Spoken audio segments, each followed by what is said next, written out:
माँ सरस्वती की पूजा के पावन दिन एक छोटे से गांव में एक गरीब ग्वाले की गाय कई दिनों से भूखी थी।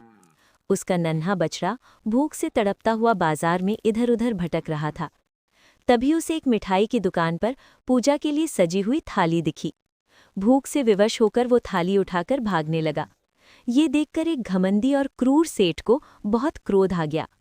क्रोध में अंधे होकर उसने उबलता हुआ गर्म घी उस मासूम बछड़े की पीठ पर डाल दिया। तेज जलन से बछड़ा दर्दनाक आवाज में रंभाने लगा और कुछ ही पल में बेहोश होकर जमीन पर गिर पड़ा। उसी समय एक साध्वी माँ सरस्वती की पूजा के लिए वीणा और कमल लेकर मंदिर जा रही थी। उसने ये करुण दृश्य देखा तो उसका हृदय कांप उठा। वो तुरंत मंदिर पहुंची, आंखों से आंसू बहाते हुए माँ सरस्वती का ध्यान करने लगी और उस निरीह प्राणी की रक्षा की प्रार्थना की।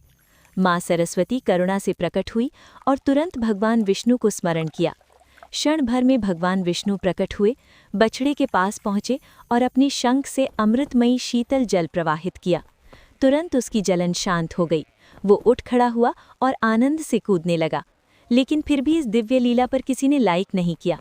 फूला झड़ी हाथ जोड़े।